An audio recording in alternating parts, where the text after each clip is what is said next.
Bonjour à toutes. Aujourd'hui, je fais un article en live pour un petit peu redorer le blason de ces messieurs parce que un commentaire que je reçois souvent, c'est « Mais Sandy, pourquoi les hommes, ils ont peur de s'engager ?» Beaucoup de femmes ont cette impression d'être un petit peu le moteur dans le couple, de toujours de demander d'aller de l'avant et puis que leur partenaire masculin repousse ou fuit toujours ce moment où ils vont devoir s'engager sur le long terme. Et là, le but de cet article, c'est de te donner un petit peu ma vision et puis les différents cas possibles qui existent par rapport à l'engagement. Parce que s'il y a bien une idée qu'on a de faux, c'est que les hommes ont peur de s'engager. C'est vraiment tout le contraire. Les hommes, ils ont besoin d'être avec une femme, ils ont besoin d'être en couple avec une femme. Ils ont même plus de dépendance envers les femmes que nous, on a envers les hommes. Et ça vient principalement de différences physiologiques. J'ai écrit un article sur la base des recherches de Dawn Maslar à ce sujet. Et c'est vraiment un a priori de se dire les hommes, ils ont peur de s'engager. C'est pas du tout ça. Tu le vois peut-être dans ton entourage, les hommes restent rarement seuls très longtemps. S'ils ne sont pas avec une autre femme, ils vont très rapidement avec leur maman ou avec des copines, ou etc., etc. Ils ont besoin d'être entourés de féminins et de femmes. Et donc vraiment, c'est vraiment le contraire. Ils ont besoin d'être avec une femme et ils n'ont pas cette peur de l'engagement. Alors, pourquoi on peut avoir, nous, cette impression en tant que femmes qu'ils ne veulent pas s'engager? Et donc, je voudrais ici te lister quelques pistes parce que moi, j'avais ça pendant très, très longtemps. Je voyais toujours les hommes un petit peu comme le côté obscur de la force et je ne comprenais pas. Et la première piste de réflexion, c'est simplement si toi, tu as une peur en toi, tu vas forcément rencontrer les hommes qui vont être le reflet de ta peur. Donc, si tu as tendance à avoir des hommes qui ne veulent pas s'engager et que ça se répète dans ta vie, ça peut être soit parce qu'ils ne veulent pas, ou bien ils sont déjà pris avec quelqu'un d'autre, ou bien les circonstances font que ça ne soit pas possible, c'est-à-dire ils vivent à l'étranger, ils ont une carrière qui les fait voyager, qui les empêche d'avoir une relation un petit peu stable. Eh bien, c'est souvent que toi, ta peur, c'est une peur de l'engagement.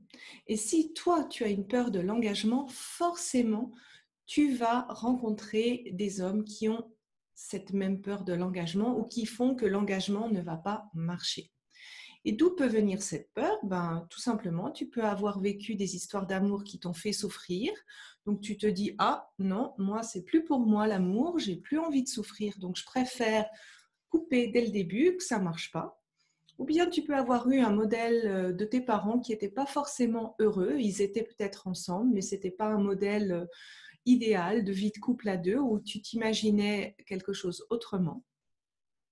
Ou bien toi, si tu, en tant que femme, tu as vu ta maman qui était en couple, certes, mais en tant que femme, elle ne s'est pas réalisée, elle n'était pas heureuse, elle s'est un petit peu sacrifiée pour sa vie de couple et sa vie de famille. Et toi, tu t'es dit, alors je préfère pas avoir de vie de couple plutôt que de vivre la même histoire que ma mère. Et cette peur, en fait, elle est inconsciente. Donc, tu peux vraiment avoir envie d'être en couple avec quelqu'un, mais inconsciemment, en fait, choisir des partenaires avec qui ça va faire que ça ne va pas marcher. Et là, dans l'article que j'ai écrit, tu as toujours le lien vers mon webinaire qui explique en fait comment on s'enregistre ces schémas inconscients du passé. La deuxième piste, en fait, c'est que l'homme, il a besoin de savoir qu'il peut te rendre heureuse. Parce qu'il n'y a rien de pire pour un homme de dire « Ok, je ne sais pas comment faire pour rendre ma conjointe heureuse. » Et le plus dur pour ça, c'est s'il reçoit des reproches et s'il a très peu de reconnaissance pour ce qu'il fait déjà pour le couple. Donc, dès qu'il a l'impression d'être avec une castratrice qui ne reconnaît pas ce qu'il fait, qui est toujours dans le reproche et que, en plus, il ne sait même pas ce qu'il devrait faire pour la rendre heureuse, ben, tu peux être sûr qu'il ne va pas avoir envie de s'engager à long terme. D'ailleurs, même toi, en tant que femme, si un homme te ferait la même chose, je pense que tu n'aurais pas envie de t'engager.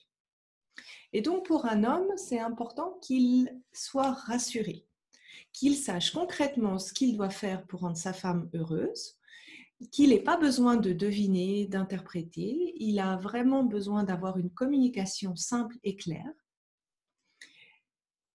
qu'il peut décider, c'est-à-dire qu'il n'est pas forcé, il n'est pas face à un ultimatum ou à une menace, si tu ne fais pas ça, je fais ça, ou etc. Ça, c'est le meilleur moyen pour le faire fuir dans l'autre côté.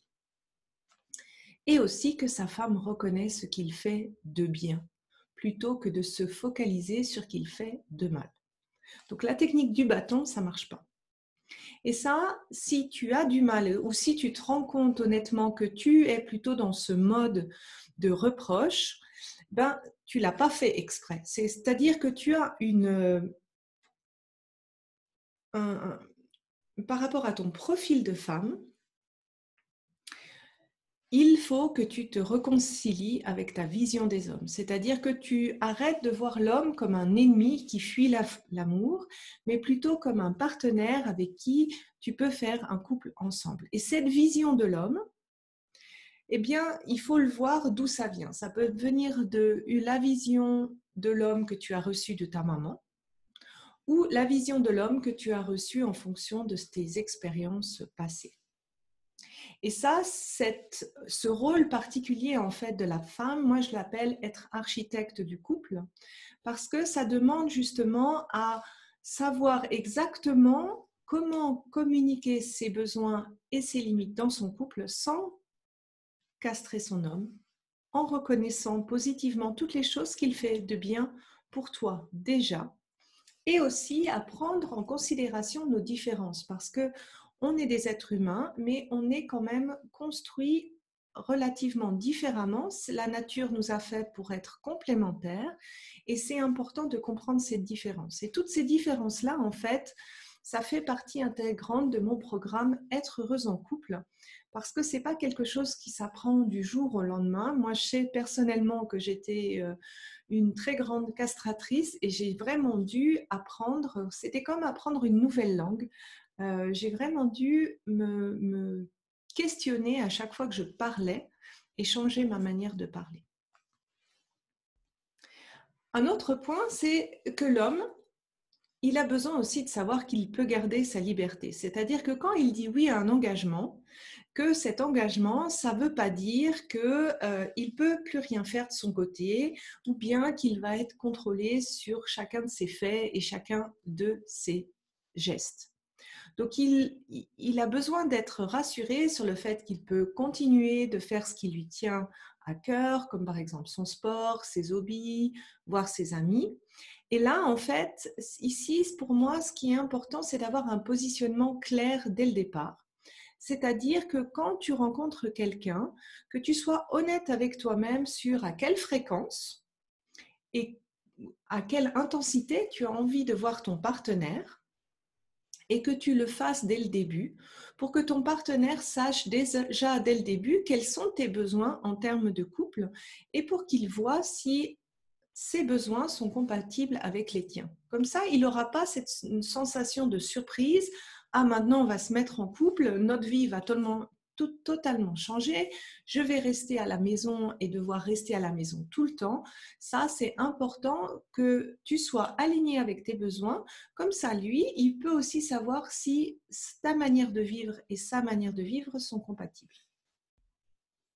Et bien sûr, oui, il peut aussi avoir peur de s'engager ou il peut ne pas vouloir s'engager maintenant parce qu'il sort d'une relation ou parce qu'il a juste envie de s'amuser pendant quelque temps. Et ça, tu ne peux pas le forcer à changer. Ça, c'est une question personnelle et de timing.